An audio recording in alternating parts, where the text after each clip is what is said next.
Hello, everyone. Thanks for coming early in the morning. So I'm Spiros from CERN. I'm the Magnum PTL, and I'm Rico. I'm Rico. I'm the Heat PTL, and in this topic, we're going to talk about the advanced orchestration for containers clusters.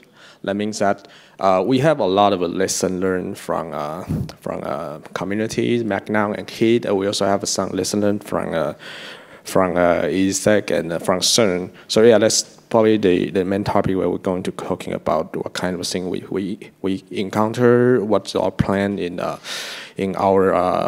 own site and in the community. So let's get quick started. So I won't cover what Magnum is, but in a sentence, I would say that it's a layer over Heat, and we have a set of Heat templates to manage container clusters for Kubernetes, Swarm, and DCS or Mesos. And we use this Heat. We actually use Heat to deploy these clusters. So first, some feedback from our own use cases. At CERN, in our CERN cloud, we have around 120 clusters with almost 500 nodes. And in EasyStack, they have around more than 200 nodes in total for their clusters. And we at CERN manage mostly the clusters like with public cluster templates. So we have some predefined configurations that are public to all user projects, and the users can just select what they want to use. And they just specify their key that they want to use and how many nodes they want. This way, operators can use Heat to monitor all the stacks and to monitor all the clusters with the Magnum API, but they don't have access to the endpoints of the container clusters. We use atomic hosts and CoreOS, which are immutable infrastructure, and this way we are in total control of what operating system and what software is running outside containers in all nodes. And this will allow us, when we have upgrades in hundreds of clusters, to monitor which version of each operating system is running. And when using this type of hosts, we maintain that all additional features like core DNS or whatever other features we want users to add will run inside containers. So for now, Magnum was very good for compute workloads. So users create for a couple of weeks or a couple of months clusters and run analysis or some compute-intensive workloads. But it wasn't ideal for long-running services. So for long-running services, we want to be able to upgrade the operating system and the container orchestration engine to the next release. And maybe we want to scale even the control plane. So Magnum is good for now to scale the data plane, which is the nodes, but the master nodes are not be able to scale up. And now Rico will talk about some issues that we found. Yeah, so as you now know that Magnum is actually using in production quite well. We have a lot of we heard a lot of interesting about using Magnum or going to adopt Magnum in some of other providers for some of other provider public clouds, and just like a hands out that we encountered some of the issues during we using Magnum. So it's not resolvable, but it just have to be taken care of. Like one of these is passing the configuration using the user data. I'm talking about the using user data way. Like when you're using Nova, you're using the cloud init. You put it config during the boot time. But in the like normally ungrouped way that the one you're using for the cloud init, that the user data has the limit, which is the 64K, and when the software config, I mean, we're talking about software config like application configs, okay?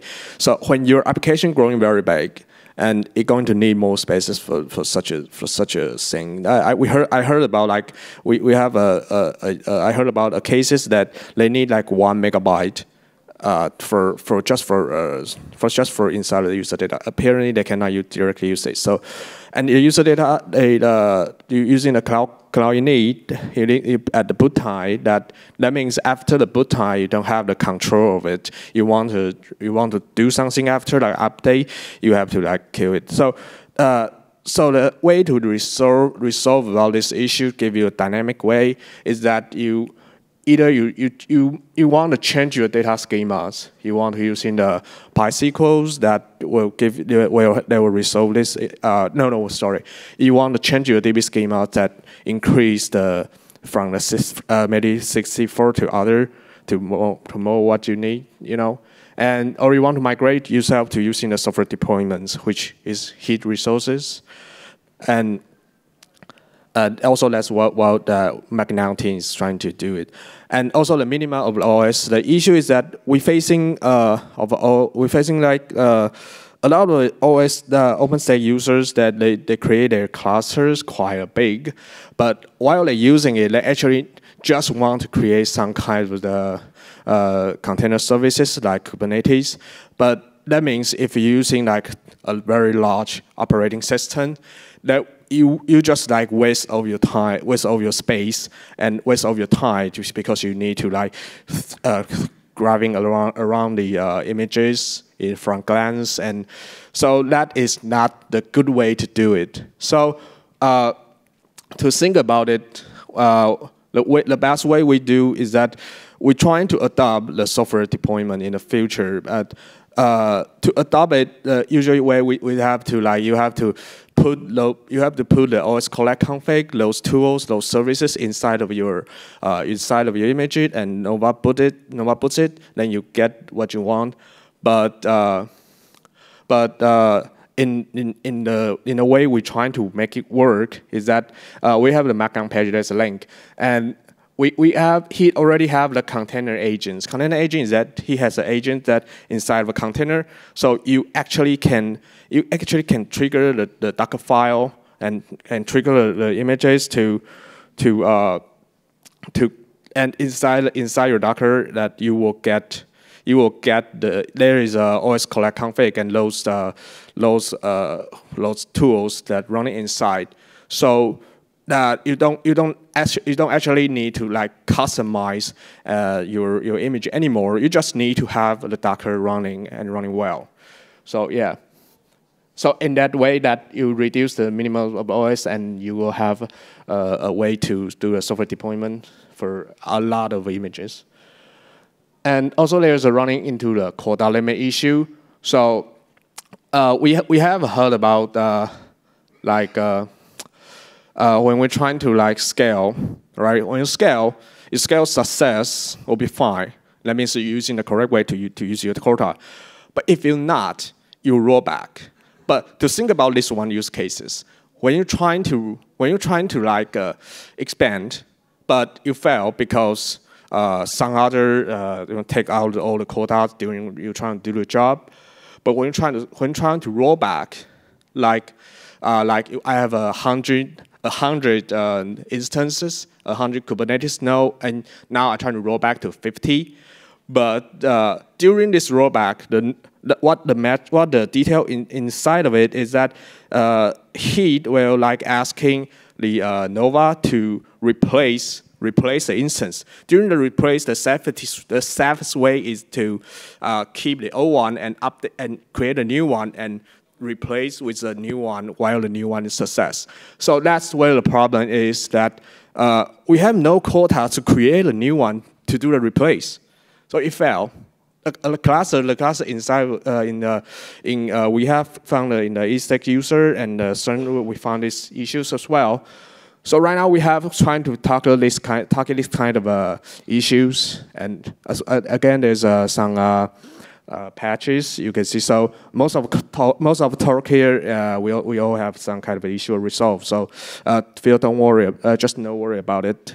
And the large number is well-known one is that like for we met is when the single variant you're using a single variant, but the single variant took inside of your Kubernetes cluster, but you create like one Kubernetes node, fine, but like 10 to 50 Kubernetes node, the cluster getting big, but while you're trying to update or delete it, you delete like all those volumes together. So that's problematic. So it will ask huge amounts of requests through resources to volume to single volumes to say we want to delete that much. So yeah, that's one of the issues that.